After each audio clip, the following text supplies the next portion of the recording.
बिस्मिल्लाहिर्रहमानिर्रहीम। अस्सलाम वालेकुम। आज 22 जून बरोज़ हम बात करेंगे chief justice of Pakistan Umar Raza Bandial साहब की अदालत में आज बड़ी अहम समाअत हुई। एतज़ाज़ अहसन साहब और चीफ़ जस्टिस साहब के दरमियान बड़ा अहम मुकालमा हुआ और अदालत की तरफ से जो ये कहा गया कि जुडिशल एक्टिविज़म का दौर अब ख़त्म हुआ, अब तमाम फ़ैसले कानून के मुताबिक होंगे। ये सीनियर एक सियासी रहनुमा के ख़िलाफ़ तौहीन अदालत की दरख्वास्त है, जिस पर सुप्रीम कोर्ट ऑफ पाकिस्तान ने बड़े अहम रिमार्क्स दिए और अदालत ने अहम फ़ैसला भी दिया। उसकी तफसील भी मैं आपके साथ शेयर करूँगा और साथ हम बात करेंगे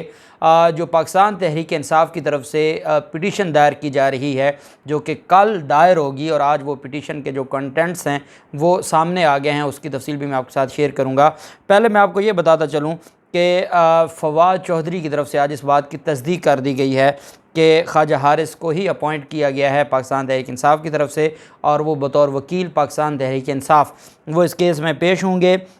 पार्टी के सीनियर नायब सदर हैं फवाद चौधरी, उनकी तरफ से आज ये तस्दीक की गई है और उनकी तरफ से ये कहा गया है कि ये जो केस है वो कल हम दायर करने जा रहे हैं और इस केस का मकसद ये है कि जो नैब कवानीन में तरमीम है जिसका ये फ़ायदा उठाना चाहते हैं और जिसमें हमेशा इन्होंने NRO लेने की कोशिश की है और ये पहले इमरान खान को ब्लैकमेल करते थे और अब इमरान खान को ब्लैकमेल करने के बाद इन्होंने नैब कवानीन को ही, जो ऑपरेशन रिजीम चेंज का मामला है उस पर फिर इनको ये मौका मिल गया और इन्होंने पूरे का पूरा कानून उसका बेड़ा गर्क कर दिया। मुझे तो उम्मीद थी कि सुप्रीम कोर्ट ऑफ पाकिस्तान इस पर आज खुद नोटिस ले लेगी या जो पहले आज खुद नोटिस पेंडिंग है उसमें ही नैब कानून के हवाले से भी अटारनी जनरल साहब को नोटिस जारी कर देगी, लेकिन शायद अदालत की तरफ से भी ये भी देखा जा रहा हो कि ऑफिशियल गज़ट में नोटिफिकेशन शाया हो जाए और 27 जून को समाअत होने जा रही है सुप्रीम कोर्ट में। वो जो आज खुद नोटिस था हुकूमती मुदाखलत का जो मुख्तलिफ हाई प्रोफाइल केसेस हैं, तो शायद फिर 27 जून को ये अदालत देखती, लेकिन पाकिस्तान तहरीक इंसाफ ने अपने तय आर्टिकल 184(3) के तहत ये दरख्वास्त दायर की जा रही है। इस दरख्वास्त के जो कंटेंट्स हैं वो शेयर करने से पहले मैं आपको बता दूं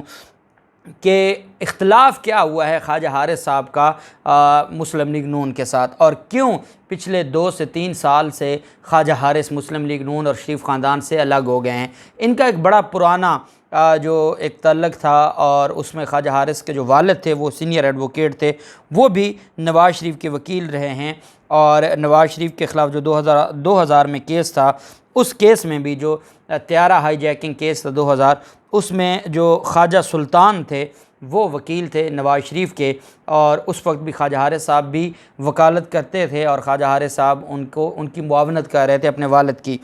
फिर उसके बाद जब नवाज़ शरीफ पाकिस्तान वापस आए 2008 में, वो जो मुका हुआ मुशर्रफ ने इनको NRO दिया, केसेस ख़त्म हुए, ये बैरून मुल्क इनको भेज दिया गया और 2008 में जब ये वापस आए तो उस वक्त ख्वाजा हारिस को इंगेज किया गया पाकिस्तान मुस्लिम लीग नून की तरफ से और शरीफ ख़ानदान की तरफ से और उन्होंने जो त्यारा हाईजैकिंग केस था जिसमें सज़ा हो चुकी थी, उम्र कैद की सज़ा थी, उस केस में जो सुप्रीम कोर्ट में अपील दायर की थी, बरीयत की जो दरख्वास्त थी उसमें बरीयत मिली थी सुप्रीम कोर्ट से और ख्वाजा हारिस साहब ही उसके वकील थे उस केस के अंदर। फिर हम देखते हैं कि जब पाकिस्तान मुस्लिम लीग नून की ज़रदारी दौर में पंजाब में हुकूमत थी तो उस वक्त एडवोकेट जनरल पंजाब भी ख्वाजा हारिस साहब रहे और फिर उसके बाद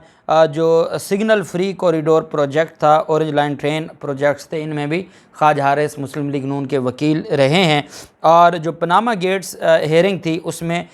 स्टार्ट में तो ख्वाजा हारिस साहब को इंगेज नहीं किया गया था, लेकिन जब 26 अप्रैल 2017 का फ़ैसला आया और JIT बनाने का मामला आया और केस नैब की तरफ रेफ़र हो गया तो फिर उसके बाद ख्वाजा हारिस ही इस केस को देखते रहे और फिर उसमें आप जानते हैं कि ख्वाजा हारिस साहब नवाज़ शरीफ के भी, मरीम नवाज़ के भी वकील थे। फिर इनको सज़ा हुई, सज़ाएँ होने के बाद जो अपीलें थीं वो भी ख्वाजा हारिस साहब ने दायर की थी और ख्वाजा हारिस साहब ने ही इनकी अपीलों में सज़ाएँ सस्पेंड करवाई थी। अब उसके बाद आप देखते हैं कि जब नवाज़ शरीफ की अभी जो रीसेंट जो कुछ हुआ, नवाज़ शरीफ की अपील और उनको इश्तिहारी डिक्लेयर करने का जो मामला, वो सारे केसेस से तोशाखाना रेफरेंस इस्लामाबाद में था, उसमें भी ख्वाजा हारिस बतौर वकील पेश ना हुए। फिर इस्लामाबाद हाई कोर्ट में भी, क्योंकि जिस वकील ने ट्रायल किया होता है कभी भी कोई समझदार क्लाइंट इतनी बड़ी गलती नहीं करता कि जिसने ट्रायल किया हो, क्योंकि उसके पास उसके सामने पूरा केस होता है, उसने खुद एक एक सवाल पूछा होता है, उसको पता होता है कि कौन सा सवाल या जवाब जो प्रोसिक्यूशन विटनेस है उसकी तरफ से गलत दिया गया है, उसका फ़ायदा लिया जा सकता है। तो ये सारा कुछ हो सकता था, लेकिन वो अपील में उनको बाद में कंटिन्यू ना रखा गया। उसकी वजह आज़म नज़ीर तारड़ साहब हैं। आज़म नज़ीर तारड़ साहब जब पाकिस्तान मुस्लिम लीग नून में इन हुए, और ये बड़े ही जो होशियार और बड़े तेज़ आदमी हैं, और बार में भी हमने देखा कि उन्होंने बड़ी जल्दी से आसमा जहांगीर ग्रुप के ऊपर इन्होंने टेक ओवर किया एहसन भून साहब के साथ मिलके। जब इनके अख्तलाफात शुरू हुए तो मुस्लिम लीग नून को कहा गया, शरीफ ख़ानदान को कहा गया कि सुप्रीम कोर्ट बार एसोसिएशन के सदर के लिए ख्वाजा हारिस साहब कैंडिडेट बनना चाहते थे। मुस्लिम लीग नून ने एहसन भून को प्रेसिडेंट का कैंडिडेट बना दिया, और उससे 2 साल पहले भी जब ख्वाजा हारिस ने कहा कि मैं सुप्रीम कोर्ट बार का कैंडिडेट बनना चाहता हूं, मुझे जो आपका आसमा जहांगीर इंडिपेंडेंट ग्रुप है वो सपोर्ट करे और आप मुझे सपोर्ट करें और मुझे सुप्रीम कोर्ट बार का सदर बनवाएं, उस पर भी शरीफ ख़ानदान, आप जानते हैं कि ये एहसान फरमोश तो ये मामला है। बहरहाल उनको सुप्रीम कोर्ट का कैंडिडेट न बनाया गया, और जब अभी हाल ही में एहसन भून साहब जो कि अब सुप्रीम कोर्ट बार एसोसिएशन के सदर हैं, जब वो आए तो फिर उनकी आपस में जो मामलात हैं, हत्ता कि आज़म नज़ीर तारड़ साहब और उनका जो एहसन भून साहब हैं उनके मुखालिफ उन्होंने कंपेन की और मुखालिफ कैंडिडेट को उन्होंने सपोर्ट किया ख्वाजा हारिस साहब ने। अब जब उनको पाकिस्तान तहरीक इंसाफ ने इस केस के अंदर इंगेज किया है, क्योंकि नैब हवाले से और नैब कानून के हवाले से उनसे ज़्यादा एक्सपर्ट मेरे ख्याल में पाकिस्तान में कोई स्पाइक और वकील नहीं होगा, या चंद एक जो बड़े नाम होंगे उनमें ख्वाजा हारिस का भी नाम होगा। इस वजह से फिर इमरान खान ने फ़ैसला किया, इमरान खान ने सारी चीज़ों को मद्देनज़र रखते हुए फ़ैसला किया। लेकिन ज़रा ये कहते हैं कि ख्वाजा हारिस पर अब प्रेशर बढ़ा है शहबाज शरीफ की तरफ से, और वो नहीं चाहते कि ख्वाजा हारिस जैसा वकील पेश हो और ये जो अमेंडमेंट्स हैं ये ख़त्म करवाए। ये प्रेशर ज़रूर है। अब जो ये अमेंडमेंट्स जो दरख्वास्त है, ये दरख्वास्त इसके अंदर जो दायर की जा रही है उसमें ज़्यादा जो ज़ोर दिया जा रहा है वो सेक्शन 9 है, जिसमें नैब ऑर्डिनेंस जो है उसमें जो अमेंडमेंट लाई गई है कि जो बेनामीदार की डेफिनेशन है, जिसमें जो फैमिली है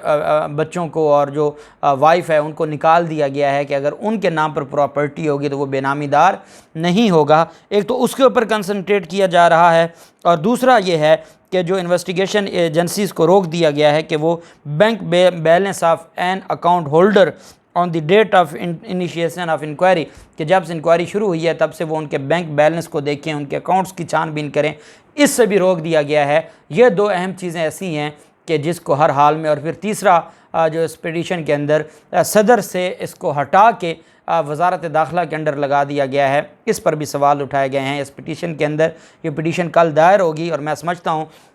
कि पाकिस्तान तहरीक इंसाफ की तरफ से एक तगड़ा जो वकील है वो सामने आया है, और हम उम्मीद करते हैं, और इमरान खान ने ये जो फ़ैसला किया है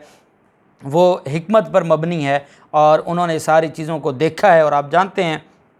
हाल ही में पिछले 2-3 माह में जो कुछ हुआ है, तो इमरान खान कोई रिस्क नहीं ले सकते, और यही वजह है कि इमरान खान ने यह सारा जो मामला है वो आइन और कानून के मुताबिक देखा होगा। अच्छा, अब दूसरी तरफ जो मामला है वो है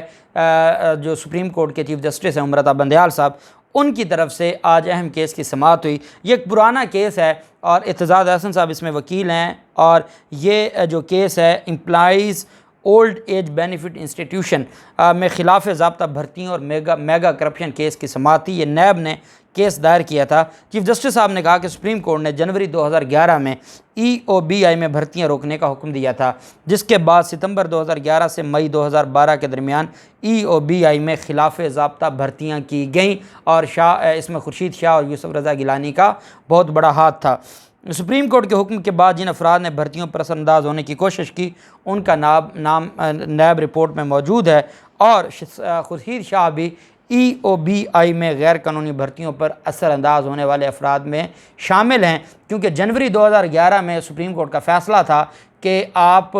ये भर्तियां नहीं करेंगे। सितंबर 2011 में खुर्शीद शाह एंड कंपनी ने ये भर्तियां सुप्रीम कोर्ट के फैसले के बरक्स कर दी। इस वजह से उनके खिलाफ तौहीन अदालत की दरख्वास्त थी और एतजाज़ अहसन साहब उनके वकील थे। वकील एतजाज़ अहसन साहब ने कहा कि खुर्शीद शाह इस वक्त वज़ीर नहीं थे जब ये भर्तियाँ हुई, नैब केस में तौहीन अदालत कैसे हो सकती है? खुर्शीद शाह का इससे कोई तल्लक नहीं है, उनके सर पर तौहीन अदालत की जो तलवार है वो गलत लटक रही है। चीफ जस्टिस साहब ने कहा कि अगर तो तौहीन अदालत हुई है तो ज़िम्मेदारी डालनी है, ज़िम्मेदारी बनती है। अदालती हुक्म के बरअक्स तकर्रियाँ तो हुई हैं, देखना है कि किसने अदालती हुक्म की खिलाफ वर्जी की है। सब के खिलाफ कार्रवाई करने के बजाय सिर्फ ज़िम्मेदारान के खिलाफ कार्रवाई ही करना चाहते हैं। नैब से तफसीली रिपोर्ट तलब कर ली है कि खुर्शीद शाह का और बाकी जो मुलज़मान थे किसका क्या किरदार था। आप जानते हैं कि खुर्शीद शाह एक बड़ा किरदार है इस सारे मामले में, जो जरदारी और नवाज शरीफ के पैचअप में।